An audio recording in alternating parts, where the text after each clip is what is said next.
A compressed stack of cardboard suddenly showed a clear human-shaped outline. The religious workers thought it was some kind of divine sign. One of them even crossed his chest and started praying. But the workers who didn't believe in that called the police, because those binding and crushing marks were way too clear. It looked like someone had been pressed inside. Soon, Booth's team arrived to investigate. After lab testing, they confirmed it. There really was a human body in there. This was not a miracle.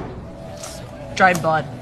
Oh, all right. Let's get this bale of hay down. Come on. They laid the cardboard flat, then peeled it back sheet by sheet, and sure enough, they found a mangled, bloody corpse. Because the body had been crushed by a baler, it was basically fused to the cardboard. They couldn't even remove the victim properly. In the end, they had no choice but to transport the body back to the lab with the cardboard still attached. Since the cardboard underneath had absorbed most of the victim's fluids, Camille couldn't examine the body normally. All she could do was hope Hodgins could find clues from the maggots on the corpse. Then the intern suddenly noticed something. It looked like one of the victim's toes had been cut shorter, but after Lisa checked more carefully, she realized it wasn't cut off by the killer. It looked like it had been shortened during some kind of surgery. Hearing that, Camille remembered. Some women do that on purpose for cosmetic reasons, just to make their feet look prettier. But it's a rare procedure, so it shouldn't be hard to track down. And sure enough, they quickly found a plastic surgeon who performed that exact operation. The moment the doctor saw the x-ray of the victim's foot, he said he recognized it right away. He'd done that surgery for a woman named Millie. And according to him,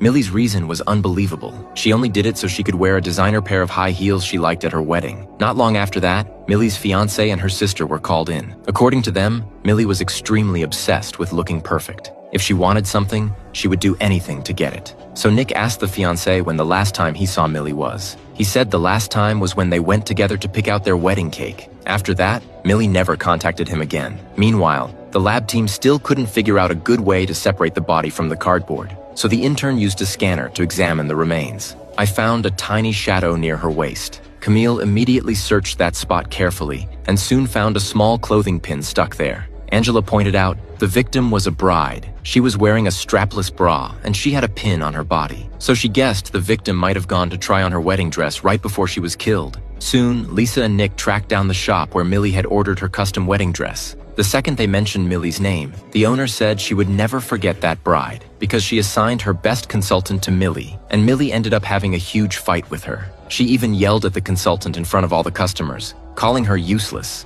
After hearing that, Nick thought the consultant seemed suspicious and wanted to talk to her, but the owner said she already fired the consultant because during that fight with Millie, the consultant actually slapped Millie across the face.